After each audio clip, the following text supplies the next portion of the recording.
یسوع مسیح کے نام میں آپ کی سلامتی ہو۔ میں امید کرتا ہوں کہ آپ سب سلامتی سے ہوں گے۔ جنہوں نے اس وقت اس میسج کو کلک کیا ہے، میں یسوع مسیح کے نام سے آپ کو سلام پیش کرتا ہوں اور آپ کے خاندان کی سلامتی چاہتا ہوں۔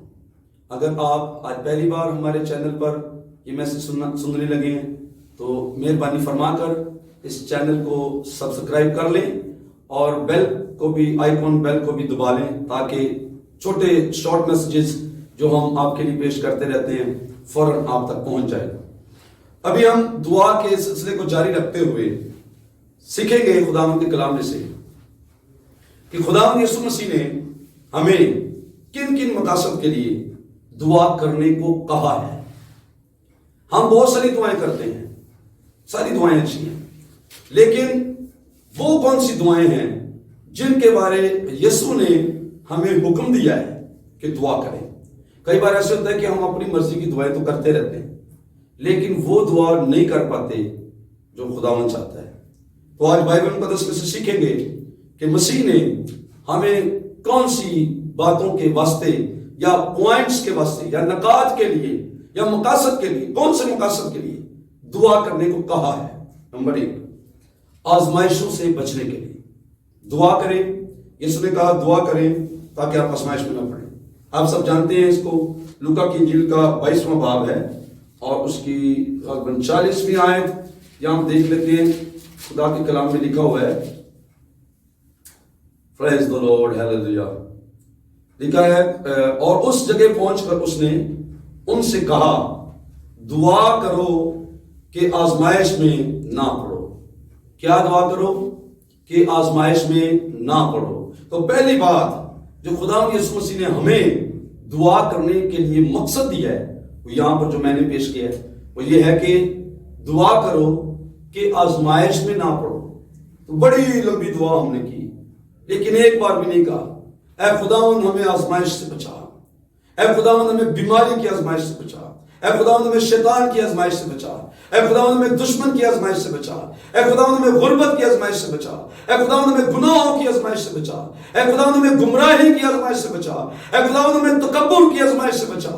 طرح طرح کی آزمائشیں آپ آزمائے جاتے ہیں، ابلیس آپ کو آزماتا ہے، شریر آپ کو آزماتا ہے، آزمانے والا آپ کے پاس آتا ہے۔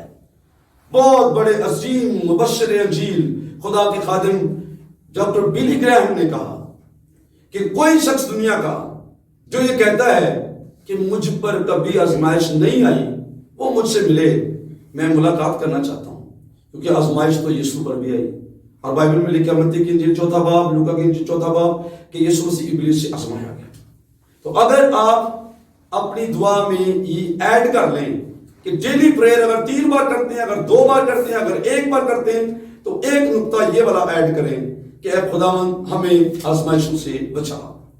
میں ایمان رکھتا ہوں کہ آپ کی زندگی کے بہت سارے طوفان سٹاپ ہو جائیں گے، آپ کی زندگی کے بہت ساری پرابلمز سالو ہو جائیں گی، آپ بہت ساری آزمائشوں سے بچ جائیں گے، جاب پر آزمائشوں سے بچ جائیں گے، مسلمانوں سے آزمائشوں سے بچ جائیں گے، اور ابلیس اور بدروہوں اور جادو کی آزمائشوں سے بچ جائیں گے، گناہ کی آزمائش سے بچ جائیں گے۔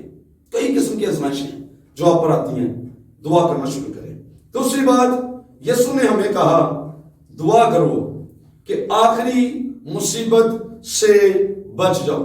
لوکا کی انجیل کا 21واں باب اس کی 36 آیت، یہ میرے سامنے کھلی، میں پڑھ دیتا ہوں، کے سامنے لکھا ہے، بس ہر وقت جاگتے اور دعا کرتے رہو تاکہ تم کو ان سب ہونے والی باتوں سے بچنے اور ابن آدم کے حضور کھڑے ہونے کا مقدور ہو۔ پہلی بات یہاں پر یہ ہے کہ آخری مصیبت جو آخری زمانے میں آئے گی، جب یسوع بادلوں پر آئے گا، برہ جو آسمان پر اٹھایا گیا ہے، وہ یہودا کا ببر ہو کر واپس آئے گا اور ساری دنیا کی عدالت کرے گا۔ اس سے پہلے حالات انتہائی خراب ہوں گے، اور بائبل حزقیل کی کتاب، دانیل کی کتاب بتاتی ہے کہ دنیا کے حالات کیسے ہوں گے۔ آج یروشلم اور فلسطین اور اسرائیل اور ساری دنیا اس سارے کام کو پیش کر رہی ہے جس کا ذکر ہزاروں سال پہلے خدا نے حزقیل کی کتاب میں کیا ہے۔ آخری جنگ یا مذہبی جنگ کس طرح ہوگی، کتنے ملک اس میں آئیں گے، کتنے لوگ اس میں آئیں گے، سب کچھ ہو رہا ہے۔ میڈیا پر ساری خبریں آپ سن سکتے ہیں، یہ بائبل میں پہلے سے لکھا ہوا ہے۔ لیکن اس آخری زمانے کی مصیبتوں سے بچنے کے لیے آپ نے دعا کرنی ہے، اس جنگ سے یا اس کے نقصانات سے بچنے کے لیے آپ نے دعا کرنی ہے۔ خداوند یسوع مسیح بادلوں پر جب آئے گا، دنیا کے حالات ایک دم سے بگڑیں گے، حالات انتہائی خراب اور سنجیدہ ڈسٹروائے ہوئے گی دنیا، ایک دفعہ سب کچھ ہل جائے گا، لیکن آپ نے دعا کرنی، خداوند میرے بچوں کو بچا، ہمیں آخری مصیبت سے بچنے کا فضل دے، آخری مصیبت میں ہمیں محفوظ کر۔ پلیز ڈو پریئر، یہ دعا کا حصہ بنا لیں کہ ہر روز دعا کریں، خداوند سانو مصیبتوں سے محفوظ کر۔ اگر تسی دعا کرو گے تو یاد رکھنا یسوع مسیح جرا یہودا دے قبیلے دا ببر ہے، وہ ضرور آ کے تمہیں مصیبتوں تو بچائے گا، کیونکہ وہ ہمارے ساتھ ہے اور اس کا وعدہ ہے کہ جو کچھ تم میرے نام سے چاہو گے تمہارے واسطے ہوگا۔ نمبر 3، یسوع مسیح نے ہمیں کن مقاصد کے لیے دعا کرنے کو کہا؟ ابن آدم کے حضور کھڑے ہونے کا مقدور پائیں۔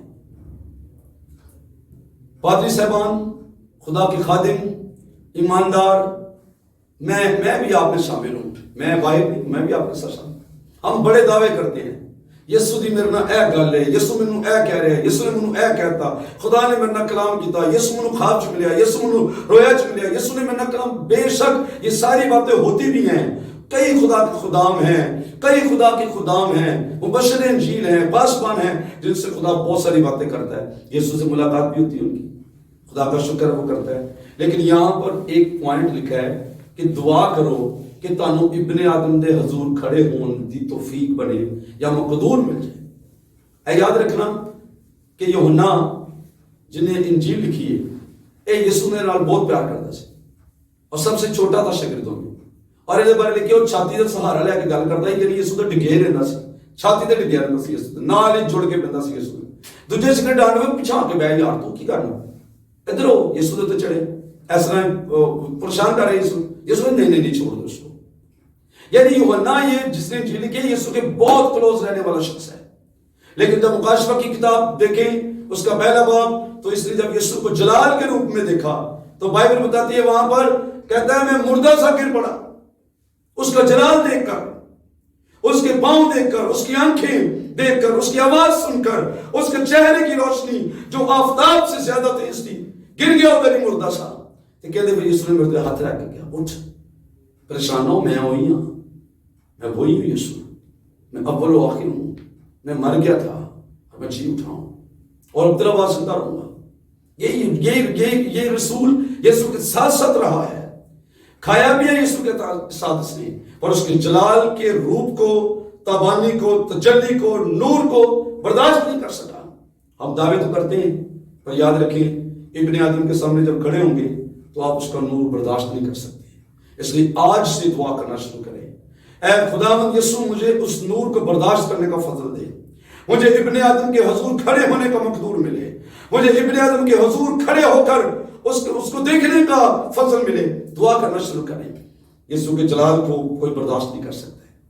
میں اس کو شارٹ بیان کر رہا ہوں تاکہ تھوڑے وقت میں آپ کو کلام کی ضروری باتیں بتا دوں۔ تو نمبر 4، یسوع نے ہمیں کس کام کے لیے دعا کرنے کے لیے کہا؟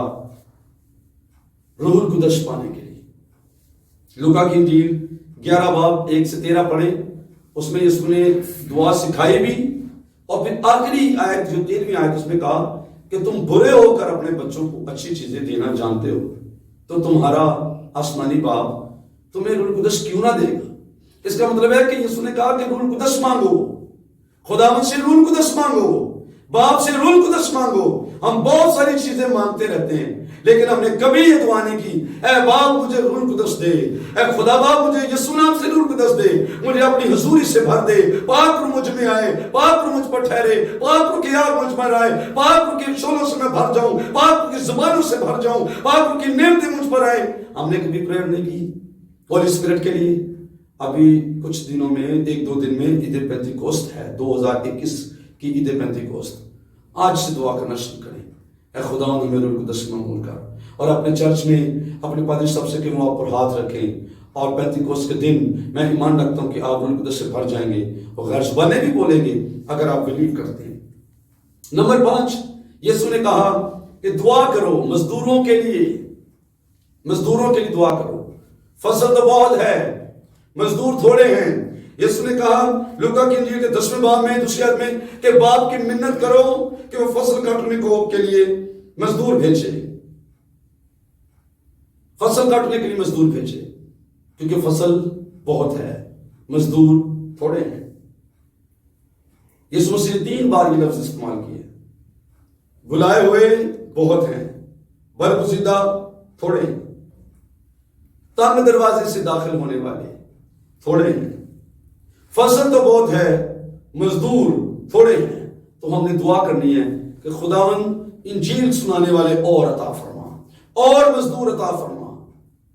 ہمارے پاکستانی چرچ کا جو کلچر ہے، جو طریقہ کار وہ یہ ہے کہ کہتے جی اٹھ پٹو تے پادری نکلتے رہے، گھر گھر دی کلام سنائی جاندے پے۔ میں آپ کی منت کرتا ہوں ایسے سارے لوگوں کی جو انور فضل کے خلاف بولتے ہیں، جو پادریوں کے خلاف بولتے ہیں، یہ اپنا انجام خود خدا سے بھگتیں گے۔ جو آدمی جو کرتا ہے وہ اپنا بدلہ پا لے گا۔ میں نے بھی خدا کے سامنے عدالت میں کھڑے ہونا ہے، پادری انور فضل نے بھی کھڑے ہونا ہے۔ جو خدا کا کام ہے اس کو کرنے دیں، آپ خدا کا کام نہ کریں، خادموں کے خلاف نہ بولیے۔ یہاں لکھا ہے کہ منت کرو کہ مزدور خدا بھیجے، اور مزدور بھیجے۔ چاہے کوئی پیسے لے کے خدمت کرتا ہے تو انہوں کلام سکھا دینا، سن لو، پیسے نہ بھی کلام لگتا ہے لگ لو، کیونکہ خدا کہہ رہا ہے منت کریں کہ خدا مزدور بھیجے، کیونکہ فصل بہت ہے، مزدور تھوڑے ہیں۔ ہم نے دعا کرنی خدا اور ایونجلسٹ دے، اور کلام سنانے والے دے، اور خادم عطا فرما، اور پاسبان ہوں، اور خدمت کرنے والے ہوں، بجائے کہ ان کے خلاف بولیں۔ ہم چاہیے کہ دعا کریں خدا اور خادموں کو بھیجے۔ پر میری خدا کے خادموں سے بھی یہ گزارش ہے کہ آؤ ہم ایک اچھا نمونہ پیش کریں، ہماری باتوں سے، ہمارے کاموں سے چرچ کو ٹھوکر نہ لگے، لوگوں کو ٹھوکر نہ لگے، کسی کو بات کرنے کا موقع نہ ملے، اور ابلیس کسی چرچ کے بندے کو آزمائے نہ۔ ہمارا اچھا کردار، اچھا نمونہ، مہربانی کر کے میں گزارش کرتا ہوں آؤ ہم اپنے گناہوں سے بھی توبہ کر کے اچھی طرح سے خدمت کرنا شروع کریں۔ نمبر 6، یسوع مسیح نے کہا دعا کرو اپنے ستانے والوں کے لیے۔ مشکل بہت ہے یہ بہت مشکل ہے۔ تسی دعا کر سکتے ہو اپنے دوستاں لیے، تسی دعا کر سکتے ہو اپنے واسطے، اپنے گھر سے، اپنے بچیاں واسطے، ہو سکتا ہے غیر قوموں کے لیے بھی دعا کریں۔ آپ مسلمانوں کے لیے دعا کر سکتے ہو، کرنی چاہیے۔ آپ غیر قوموں کے لیے دعا کر سکتے ہو، کرنی چاہیے۔ لیکن یہاں یسوع نے کہا ہے کہ اپنے ستانے والوں کے لیے دعا کرو۔ لوکا 5واں باب اس کی 44ویں آیت میں کرائسٹ نے اپنے مارنے والوں کے لیے دعا کی، صلیب پر اپنے دشمنوں کے لیے دعا کی ہے یسوع مسیح نے۔ اعمال کی کتاب 7واں باب اگر پڑھے 60ویں آیت، تو وہاں پر استفانوس کو جب پتھروں سے سنسار کیا جا رہا تھا، اس وقت استفانوس نے دعا کی کہ اے آسمانی باپ، یہ گناہ ان کے ذمہ نہ لگا، یعنی ان کو معاف کر، اور ایک کہہ کے سو گیا، یعنی وفات پا گیا، شہید ہو گیا۔ اس نے مرتے مرتے یسوع مسیح کی راہ پر عمل کیا، یا یسوع کے قدموں پر چلا، جب میں یسوع صلیب تے معاف کر رہے سی، مار کھا کھا کے استفانوس نے بھی معاف کیا، مار کھا کھا کے مر گیا، لیکن لوگوں کو سارے گناہ معاف کر گیا۔ دعا کرنی چاہیے اپنے ستانے والوں کے لیے، یاد رکھیے ان کے لیے برکت چاہیں، اپنے ستانے والوں کے لیے برکت چاہیں، بد دعا نہ کریں، لعنت نہ کریں۔ جو آپ کو ستاتے ہیں ان کے لیے دعا کریں، خداوند ان کو بدلے، خداوند انہیں نجات بخشے، خداوند ان کی مدد کرے۔ یہ 6 پوائنٹس تھے جو میں نے آپ کی خدمت میں مختصر وقت میں پیش کیے ہیں۔ میں بہت شکر گزار ہوں کہ آپ نے اس کلام کو سنا ہے، اور میں امید کرتا ہوں کہ آپ اپنی روز مرہ کی دعا میں ان سارے نکات کو ایڈ کریں گے، اور ان دعاؤں کو بھی اپنی دعا میں شامل کریں گے۔ خداوند اس کلام کے وسیلے سے آپ سب کو بہت برکت دے۔ God bless you.